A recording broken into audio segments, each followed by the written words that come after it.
My first question was, because when we were at UCLA, watching you guys very team-oriented drills, you're doing installs and stuff like that.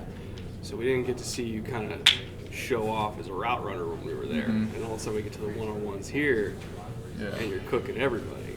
Did you kind of see like this week as your opportunity to show like, nah, you can feature me in the offense. I'll run whatever route. Like, first of all, where did you learn to run routes like that?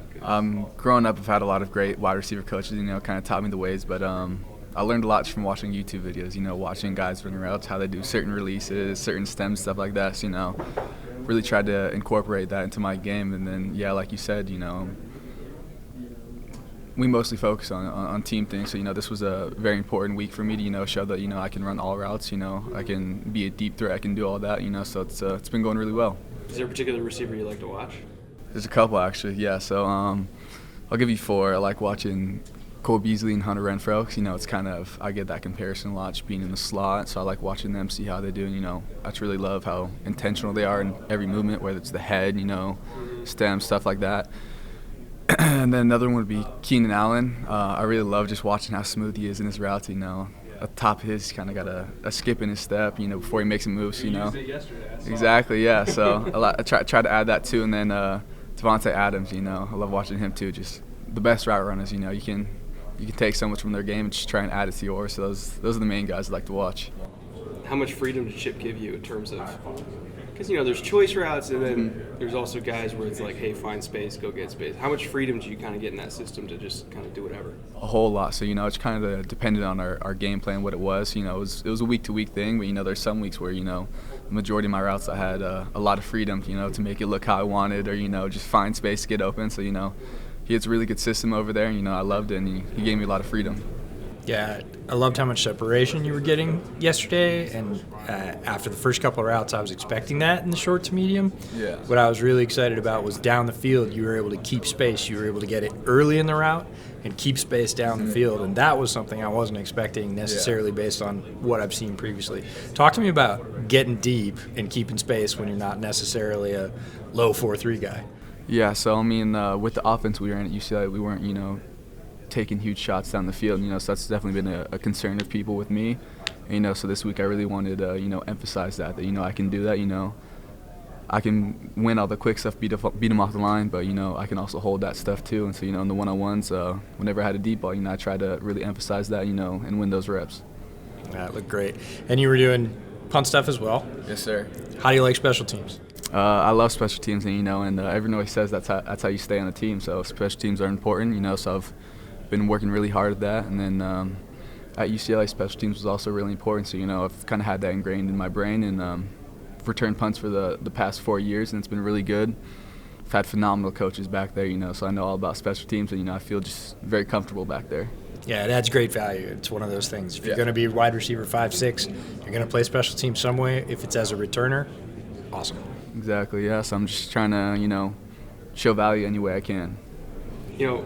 Since you mentioned that you get compared to a lot of slot guys, which releases like that, you could probably play X too. Let's be real. But these days, with teams living in 11 so much, you almost can't play slot these days unless you can block, because you got to get seven somehow. So the question that we like to ask receivers is, would you rather catch a touchdown or block for a touchdown? That's funny. So I've gotten that question a lot here, and one of my favorite things about football is actually making a huge block on a big play where your buddy goes down the sideline, you blow someone up, and the crowd goes crazy. That's one of my favorite parts about football. And one of my favorite plays of my career was actually against LSU, and it was a block. We dumped it off to our running back, and I just kind of adjusted, made a block for him. He went down the sideline, crowd went crazy, and that's one of my favorite plays. No, so that was actually this year. Felton was with us in the past years. Yeah, so it was Charbonnet down the sideline. And yeah, he's a beast. And it was down our sideline too, so you see him going, the whole sideline was going up, and that's just what's great about football. It's a team sport. It's not just one person making plays, and that's why it's so special. Watching Chip's offense, you guys do a lot of pin and pulls, a lot of crack toss. I mean, you're involved in the run game quite a bit. Do you feel like, obviously you get to show out the one-on-ones as a route runner, do you feel like your blocking ability makes you more valuable than the average quote-unquote slot receiver? Yeah, absolutely. I think a lot of systems, necessarily don't use their wide receivers a whole lot in the blocking game, maybe just run off and stuff. But, with Coach Kelly, he always says the sign of a great football team is wide receivers blocking downfield and wide receivers making good blocks. And, so that's just been a key point for our offense the whole way. And, not only do I feel like I block well, but, it's the desire to. I love to do it, and, I feel like that adds a lot of value to, maybe teams picking me up and stuff like that, They're not just getting the mismatch guy, they're getting someone that wants to block and can block. How have you enjoyed your Shrine Bowl experience so far? I know they've made an effort to make it very player-centric in terms of scheduling and everything. Have everything gone smooth for you? Oh, yeah, it's been amazing. They've been taking care of us. Food, drinks, all that stuff. So, don't have to worry about, finding a meal and all that stuff. And then, practice has been phenomenal. Everything is, flows super nice, so you're not wasting any time. You're just kind of moving from period to period and just being able to showcase what you can do. So, it's been a great experience so far. What's the loudest stadium you played in? Utah. Utah's one of my favorite stadiums to play in. It's funny, their stadium only holds around 45,000, but they got a great fans there. It's super loud and the atmosphere. It's a really fun place to play. Great view. Exactly. Yeah, it's super pretty out there and everything. It's one of my favorite away games, I would say. Yeah, speaking of a really tough defense in the Pac-12, Utah, who's one of the toughest players you face in your college career? I would say Clark Phillips at Utah. Yeah, so he's a baller. He's a technician, He's not like a lazy DB that tries to kind of hold you to the line. He's going to give you a little bit of space, make you come to him, reestablish the line of scrimmage. And then when you do, he's going to put hands on you and just really intelligent football player. So it was really fun being able to go against him. He went against Jalen Johnson too, right? I think. Yeah, a little bit of overlap. Slightly, yeah. So when he was there at Utah, I didn't get to run too many routes. It was mostly I was out wide on run plays. I was able to mess around on releases and go against him a little bit. But it wasn't anything too serious where they were throwing me the ball. But he's a great player, long, athletic. It was fun going against him too.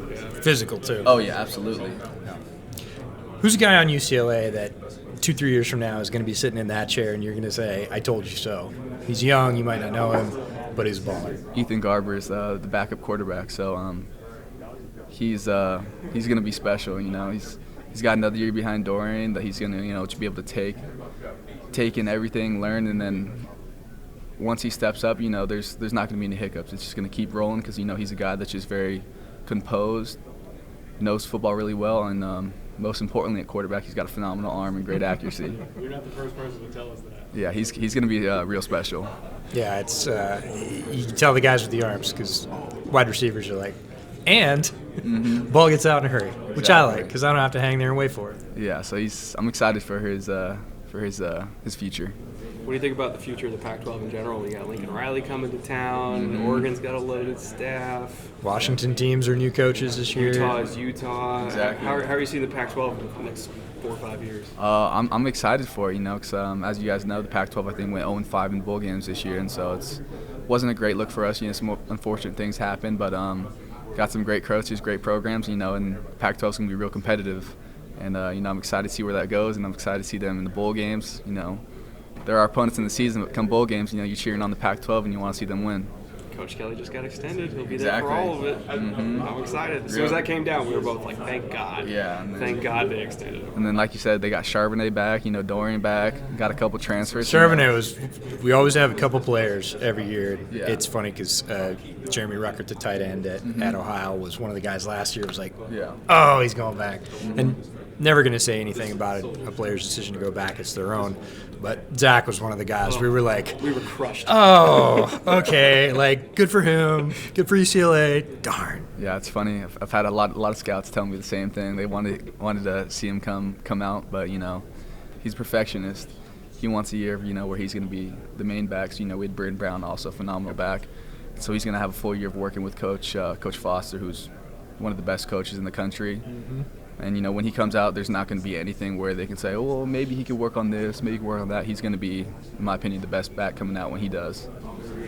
One last question for you. This is a little bit off the wall, but UCLA in Los Angeles, entertainment town. Now that NIL is a thing, how do you think UCLA as a program is going to handle NIL? Do you think it's going to work for them, work against them? Yeah. How do you see that kind of working out for them? I think it's going to work for them phenomenally. like you said, just entertainment. There's so much in LA, so much people can do, so it's going to want to draw them towards LA. There's going to be a lot of opportunities for recruits coming to UCLA, and it's just UCLA is already phenomenal as it is. We're going to add that aspect of it, and I think it's just going to be great for recruiting for us. What's a nice neighborhood. Exactly. We drove through it. Exactly. Yes, it is. Going to practice, you're literally driving by all the mansions on the way to campus. Yeah, we're right across the street from Bel Air too, so you see some of those houses. It's I got to insane. think on recruiting visits they took you the long way to take you through Bel Air, right? Unfortunately, they didn't. But once I was up there, me and my buddy, we'd drive through there a couple times, just look at the mansions, and they're insane. And facility. Oh, yeah. Oh, you said last question. We got one more. Okay. Everybody has to bulk up a little bit when they get to the league. What's your favorite go-to chow if you got to put on weight? Ooh, go-to chow.